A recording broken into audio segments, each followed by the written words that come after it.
Next up is Alexandra Gordienko, who's the founder and editor-in-chief of Marfa Journal that she self-founded back in 2013. Marfa Journal is a cult magazine created by artists for artists, inspired by the elusive artworld city of Marfa, Texas, and to state Gordienko's own words, the perfect playground for artists and photographers. Since the beginning, Gordienko has grown her publishing empire beyond the journal, with the release of her spin-off magazine MARFamily, a series of art books, as well as MARFOFFICE, a creative bureau for special projects. Welcome, Alexandra. It's great to have you with us from London. Thank you for having me. This is a lovely introduction. Yeah, of course. So you founded Marfa Journal as part of your final graduation project from Central St. Martin's 7 years ago. So I want to start off by asking you, what was the beginning like and what made you want to enter the field of fashion and media? Well, my course was BA Fashion, Communication and Promotion at Central St. Martin's. And within BA Fashion, designers produce a final collection on their final year.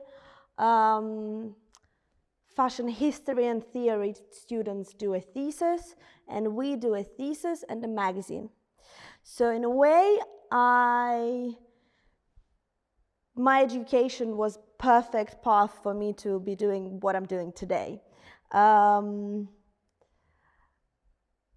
Every single person on my course did a publication, and I would say that not many people continue actually bringing it to life and publishing it and distributing it and getting advertising and kind of turning it into a real world, where I think I was so happy over my school years.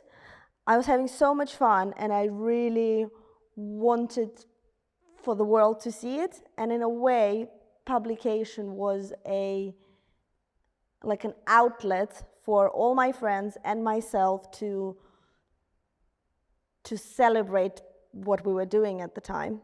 And as you mentioned, it has started with the road trip to America, to Marfa, Texas, and all that business. And I still really relate to the energy that that place has. And 100% inspiration came from there. And what I wanted is to celebrate this cultural clash of places, people, energies.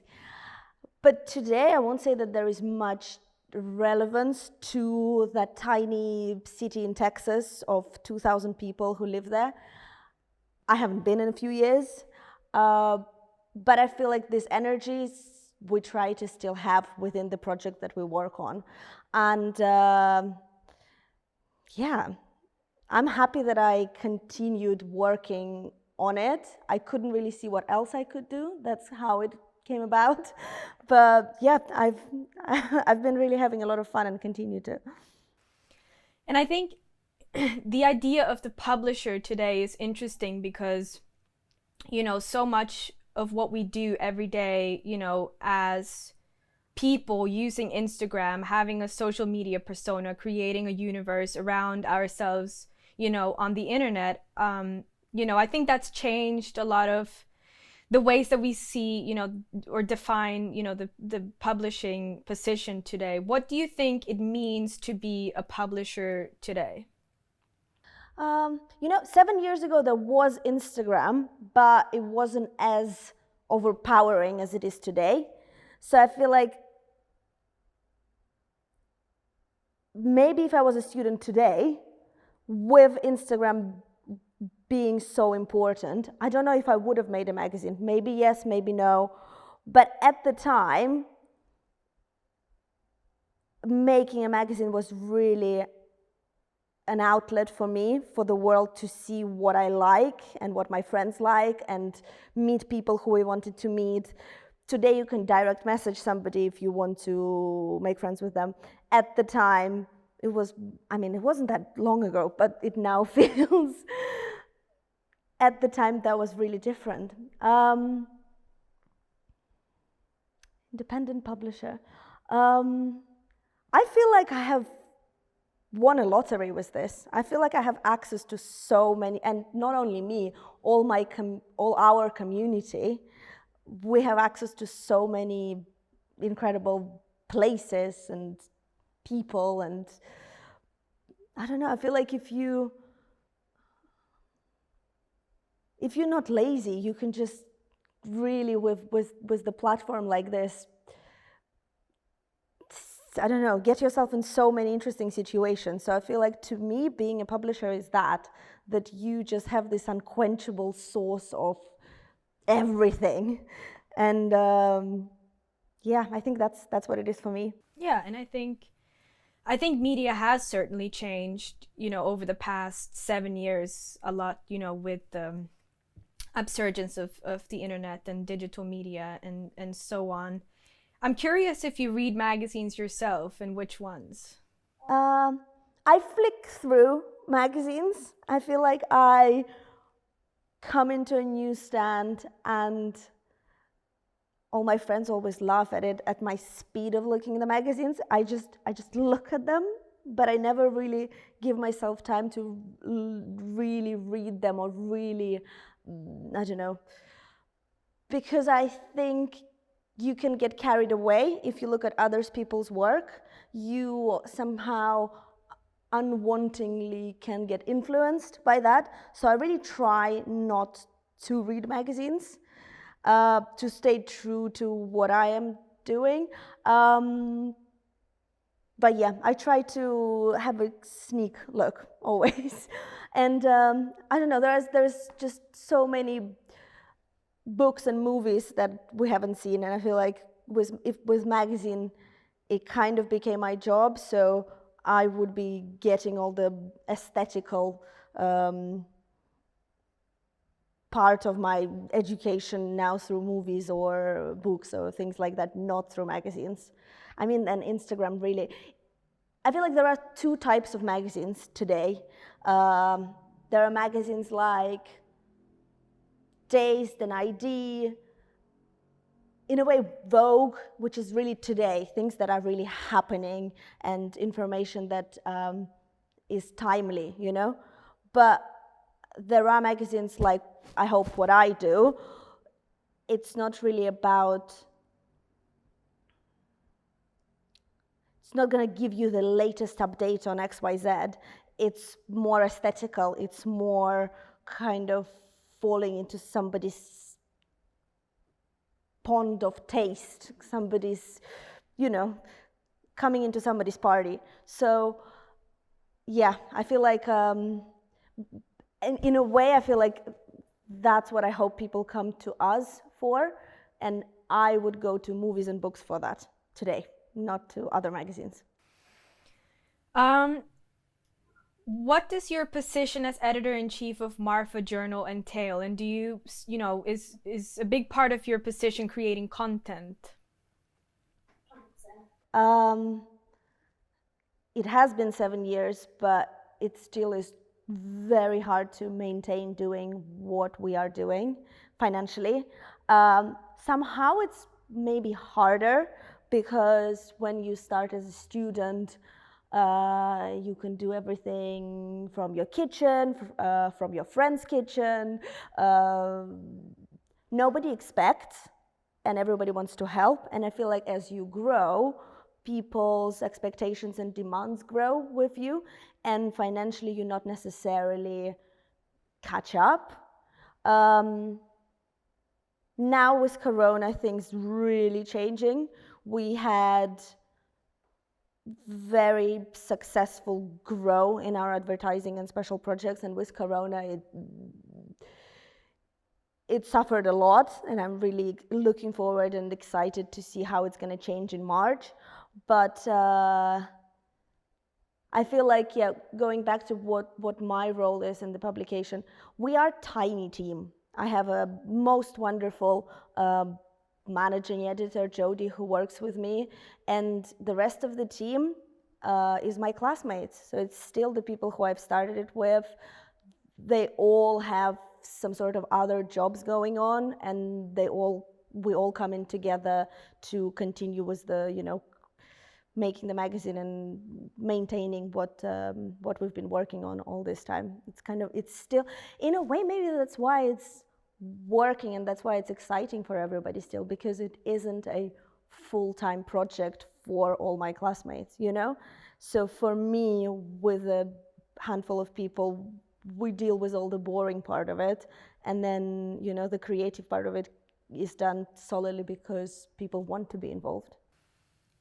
Yeah, and you're mentioning this by artists, for artists concept, the idea of family, friends, and friends of friends. I think a lot of independent publishers today have used their publications as frameworks to create communities within, as you mentioned, and with big emphasis on creating space, this collective effort.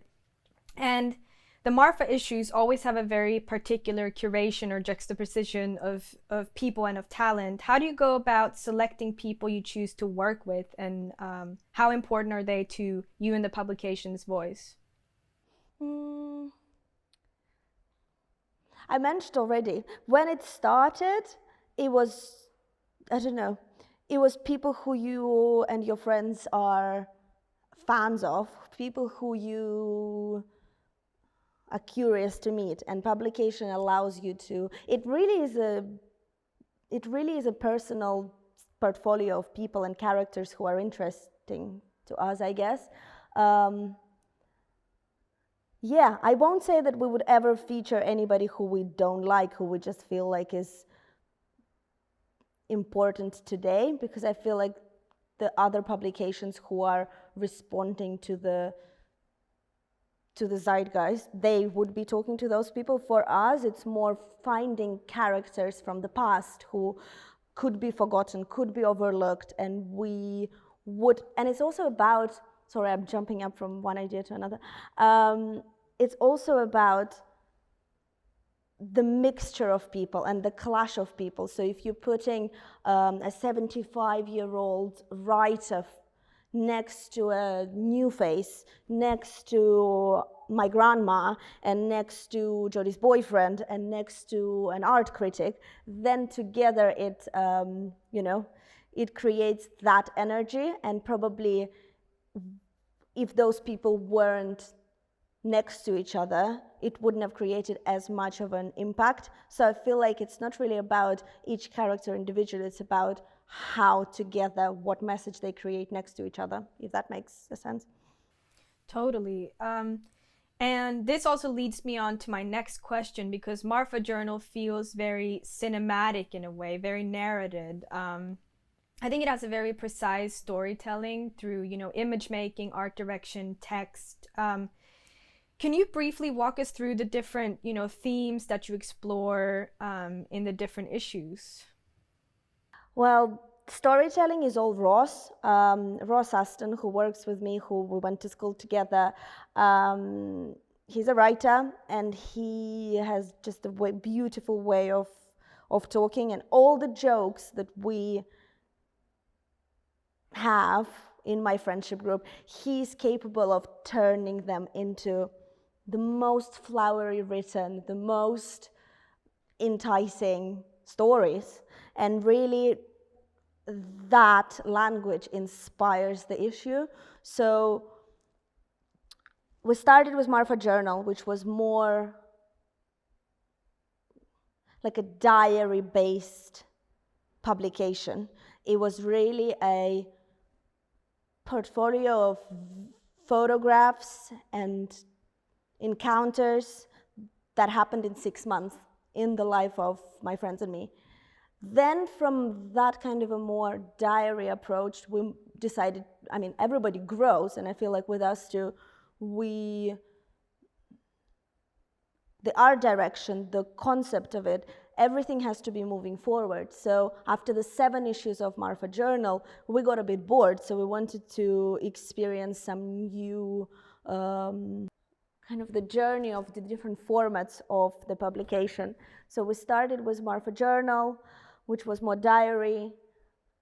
Then we decided to move forward with it, and we introduced the idea of group shoots, which was more theatrical, which was more produced, which was more concept-based, let's say. So Ross's writing would be talking about, I don't know, one of the issues was about an anarchy nativity play. So we were looking at the story of the nativity, and we were turning it upside down, and we were expressing all the feelings that each member of our team has towards it. Next one was about the invention of printing press. So we were actually, there was so much talking about the death of print and XYZ. So we were actually looking at Gutenberg creating the print press and then where it all is going. So in terms of concepts and writing, I feel like it's highly influenced by Ross, who I mentioned. And then after 6 issues of that, of the cover-to-cover books, we thinking of the new way, what to do today. So the next issue that will come out next month won't be a cover-to-cover, won't be like MARFamily used to be. So it will be a slightly new project. So yeah. No, that's super exciting. You're mentioning that you've explored various different formats, with Marfa Journal and its related publishing projects, whether it be magazines, hardcover books, posters. What's your favorite medium to work with? I think I love the magazine the most because it in itself, it has all those elements that you mentioned. Alongside the magazine, there's Instagram, which I update daily and which has that humorous kind of undertone in all its captions and the clash of all the visuals that we put, which could be pictures from the magazine, I don't know, exhibitions that we visit, a picture of my foot. Do you know what I mean? So it's like this kind of a clash on Instagram is something that I also really enjoy. If I don't have to post all the time, because sometimes it gets really annoying. But I don't know. I think I love a bit of everything. Yeah, there's a lot of magic in the mix of everything and maximizing the different formats and mediums for different content, for sure. Marfa Journal is sold in many of the leading boutiques and concept stores and bookshops around the world. And a big part of running a magazine today is controlling what context it's put in, whether it's physically or association-wise with the contributors you choose to work with. What structures do you operate with at Marfa in terms of frequency, distribution, circulation? How do you navigate this on your own? I think when the advertising comes in, as much of freedom you have, you still have to respond to a calendar of the advertisers that you work with. So in the magazine, we've been working with an advertising agency in Paris from our 3rd issue, so from 2015, which was a very lucky thing that happened to us, I guess. And so since then, there is a calendar. So fashion collections come out 2 times a year, main ones. So magazine has to correspond that because the collection that you shoot in the magazine has to be featured on within the certain months. So that, yeah, I guess that kind of is the restriction. In terms of contributors and people, I don't know, I think luckily, maybe I'm naive, maybe I haven't caught up with it yet, but I'm sure that I could have made certain decisions that would have probably pushed the distribution, etc. But it probably would have lost its charm and its naivety and its, its heart. So, I'm trying to not be too much influenced with all of the above. Absolutely. And I'm as always advocating for the printed medium and paper publishing, but in talking about contemporary publishing, I think it's inevitable that we mention the predicted death of print. And do you think there's an appeal or a meaning of materiality of physical objects, of printed matter, right now? I think I probably answered this question before with when I tried to explain my opinion on the different types of publishing today. I think that magazines like what we do, they are an object rather than a media platform, and those objects people would want at their house, at their coffee table book, forever, hopefully. So I feel like death of monthly print, perhaps, because that's not something that you keep. But if one is capable of creating an object rather than a magazine, then people will keep it. So I feel like that's what is part of what we try to do every day, is to make sure that it stays an object, it stays something that you want to keep, something that you, when you move house, you won't leave behind, something that you would carefully put in a box and then unpack and continue loving. I don't know. I feel like I'm always so flattered when I see magazines being sold on eBay. And that just means that people actually enjoy it and give it time. I feel like, if it's really aesthetical and if it's really precious, then it will live. And I have a bunch of books and old magazines that I really cherish. So, but you know what? You need to ask a 12-year-old about it, because probably if you weren't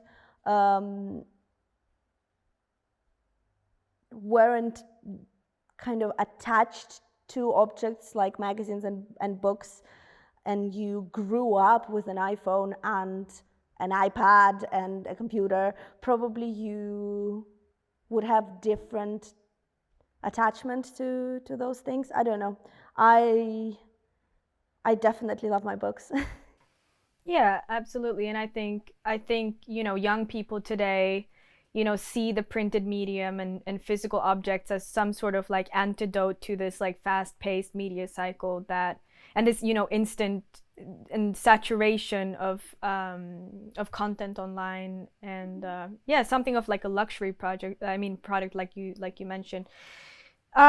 Lastly, Alexandra, and more broadly, what changes would you like to see in the fashion industry at large? Changes in the fashion industry. I think that this Corona brought this, obviously Corona is terrible, but it allowed everybody to slow down a tiny bit, and I was really hoping that it wouldn't jump back into this pace that everybody was running with. It's not only fashion industry, it's also art industry, with the fairs and the fashion weeks and the pre-collections and 55 lookbooks, which is really suffocating.